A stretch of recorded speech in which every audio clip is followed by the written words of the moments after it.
Growing up in this country, what's been your own outlook of the last 6 months of the year from January to now? Okay, so you're right.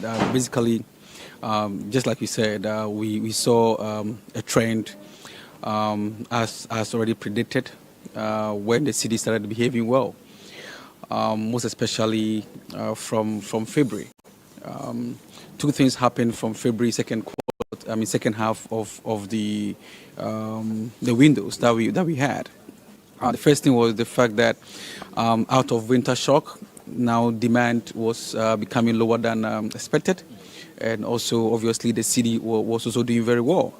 Most of the things that are kept constant that we normally don't talk about is what you mentioned, the tax, levies, and the margins that we struggle with. So proud to introducing this one city new tax. I mean, that's new addition on the SLR. We were somewhere around 20% in tax and levies on the pump price, and also 75%, 80% depending on the landing price of fuel as SREF, and then also the OMC's margin hovering between 3 to 5% from the pump perspective.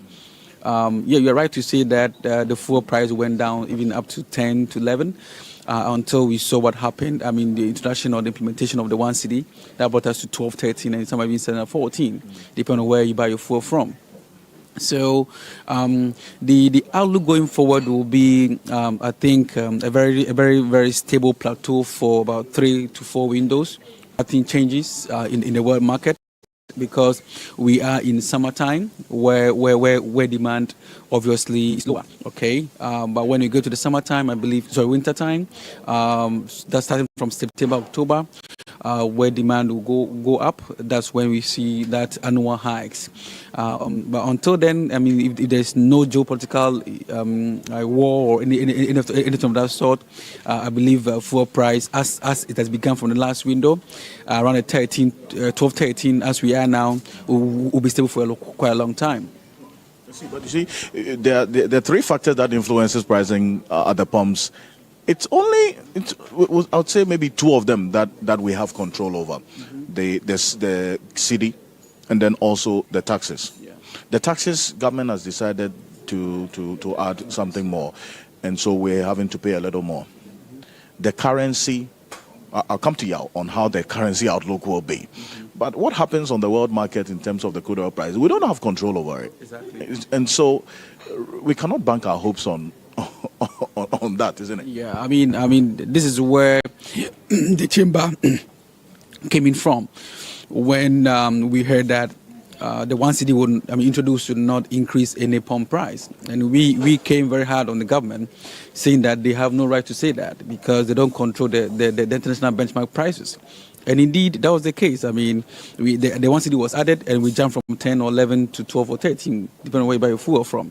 So, one thing I'm proud to say is that the chamber stood its grounds to make sure that the government understood what the implication of this is from, and for the same reason why when the Iran war started, they had a step back with the implementation of the additional one city.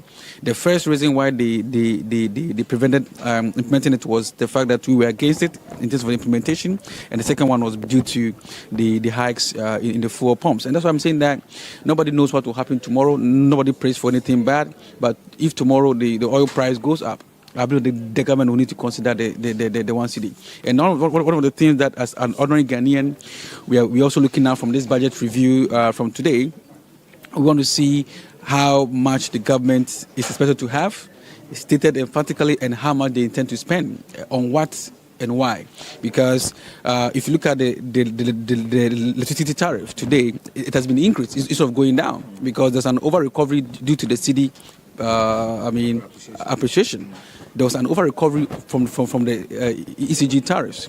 So we're expecting a downward movement of ECG tariffs, but it went up. So how much has been it's been accumulated for this quarter versus how much is going to accrue from the incremental levy? Therefore, also going forward to the usage of the revenue.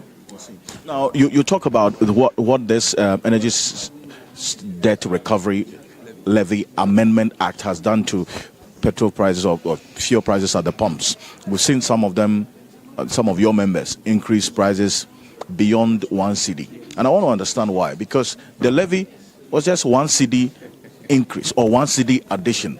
But then a fuel station that was selling petrol for 10 cedis, 35 pesos, 11 cedis, has increased it to about 13 cedis, 25 pesos. About 2 cedis or more increase. Why? Why are you doing this to us?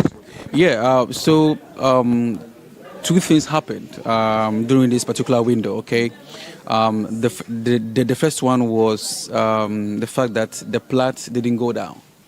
So the plat stabilized, okay? The plat stabilized, the CD was also stabilized. So one thing I was always saying was the fact that, you see, there's something called a cost of borrowing. Most of my members are doing cash and carry. And that's for the reason why we could not accept the 1 cedi implementation on a Sunday against a Monday, right? So most of the OMCs would have to go and borrow money from the bank and pay upfront to GRA. It comes with the interest. So the cost of working capital has been added by some of my members. So again, it's due not to the increase in margin, but due to the introduction of the tax, for sure. So that's why we're having to pay more than 1 cedi. Yes, so the cost of borrowing, yeah, might have come in. Yeah. But that's no fault of ours. That's your operational cost. Why are you passing it on to us? But you see, operational costs can also not be borne by the operating company. Like I said, you see, today as we speak, by this particular 1 cedi increase introduction, the tax and levies alone is taking 25%. And pump SREF is taking 71%. My members are struggling to get 4% as margin. So if you ask yourself, who are we working for? We are not working for the government. If the government is getting chunk of the revenue, because the SREF is going for the imported product. So you know that we run a fuel economy. If price of petroleum products goes up, it affects everything. The cost of living. That's the more reason why we are also anticipating to hear what the government has for us as downstream players, knowing that our cost of living, also survival, depends solely or not solely. Mostly also on fuel, which affects transportation and therefore the goods and services. Dr. Rivers Sinopong is the CEO, Chief Executive Officer of the Chamber of Oil Marketing Companies, OMCs. There's an association of these fuel pumps or the fuel stations across the country. So if we're speaking authoritatively about the prices of petroleum products at the pumps, he's going to take leave of us, but I still have Yaulate with us. And then also shortly we would have Duncan Amoah join us as well. We continue the conversation from Parliament. This is a continuous coverage, a live coverage of the media budget review presentation expected to be presented by the Finance Minister in the next 1 hour and 30 minutes, all things being equal, in fulfillment of the Financial Administration Act of the Republic of Ghana. My colleagues Eric Mauna Egbata, Michael Ogodo are here with me. My name is Alfred Okonse. We will cross over to Parliament now. And to give you a feel of what's happening in the chamber. But back to you in studio, Roland.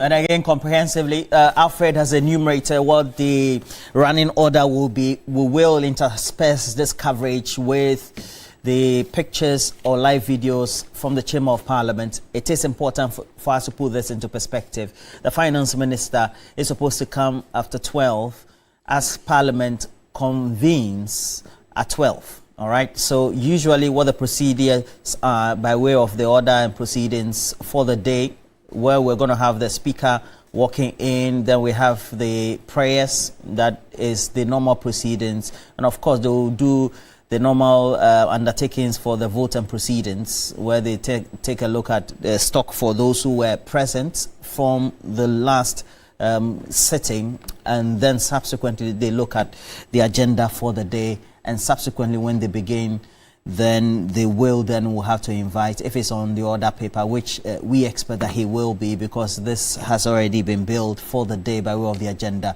the Finance Minister, Dr. Katakyie Olatofosun, coming in to brief Parliament. Of course, this is statutory, but in reality, he's briefing Parliament. But because we have the options, have had it in the Fourth Republic of carrying this live, we say that is an address by the Finance Minister, a mid-year review, as well as if he has a supplementary budget, then he attaches that and then addresses the plenary, so to speak. So it's not necessarily that he's briefing the public, but rather briefing the public's representatives in Parliament, the plenary, so to speak. But it's what we bring you, Mr. Emisa. You wanted to make a point there. It's very crucial for us to address that very factor about why we don't have the dollar being transacted through the banks, but rather finding them for those who tend to offtake them, like the traders, the importers, for their suppliers to be able to bring them their orders on the street. Because critically, there have been concerns that why don't we take the options of enforcement? If you look at the Foreign Currency and Exchange Act, you also find that we have that enforcement bit that needs to be undertaken by entities. So, for example, Lawyer Sedgwick says the police training school curriculum heavily relies on the Criminal Offences Act 1960. And given this background, it's difficult for many police officers to wrap their heads around criminal infractions contained in other statutes. I.e., I'm sure it's referring to also the Foreign Currency Act as well. Then he says the Bank of Ghana needs to build the capacity of the police to effect arrests under BOG laws. And I give examples about Wampa did that. And then we also have Addison doing that post-2022, that period as well, all backfired because it creates panic in the system. How best do we ensure that you as Finance Ministry, you help the Bank of Ghana in sanitizing the system? If there's any possibility at all, Mr. Emisa. Let's admit it. Because of the way the CD, we have interacted with the CD over the years since 1965, there is a natural affinity for foreign currency amongst Ghanaians, and you can't change it overnight. We have always been used to depreciation of the cedi, so people naturally over the decades have tended to save or preserve the value of their investment or the value of their money in foreign currency. So that's not something I think we can change overnight. But to affirm what you said, the Foreign Exchange Act 2006, Act 723, makes it clear that you don't need any foreign currency in Ghana to do any business. You don't need a dollar, you don't need a pound, you don't need a euro. As long as you are in Ghana, the only currency you need is the Ghana cedi. You don't need foreign currency, you don't need dollar to import. All you need is your cedis. You put your cedi in your account, you instruct your bank, and your bank will transfer the foreign currency in which you want to transact in. But you see, to be very frank with you, because of other factors, some of our importers would want to get the foreign currency themselves and do the transaction themselves. Take it to the bank and do the transaction themselves. I mean, one of the reasons is that, I mean, if I am building up to make a transfer, I have to build over a month. And I have always been used to the cedi depreciating. If I put 100 Ghana cedis down today, by next week, if I put the same 100 Ghana cedis down today, it will not be the same worth in foreign currency. So what we will do is that we will then buy it and put it down to preserve the value. But we are seeing a new trend where we see the cedi strengthening. So we can only encourage and also sound the caution that it's actually very illegal to go to the Abuchi to buy any form of foreign currency. You don't need any form of foreign currency to trade in Ghana. It's even illegal to price or advertise in foreign currency. So, like you said, enforcement, but we need, as a people, we also need to understand that after 60 years of being with the cedi, we have to trust in it, we have to believe in it, we have to be patriotic and do trade with it. But it's illegal to do anything. So the Bank of Ghana and the police have the discretion to crack the whip. Okay, I have a question here. It says that tell the finance minister's advisor that preaching will not solve the problem, enforcement will. It says you are preaching. Yes, I am preaching because you trace the history. Dr. Wampa did it, Dr. Addison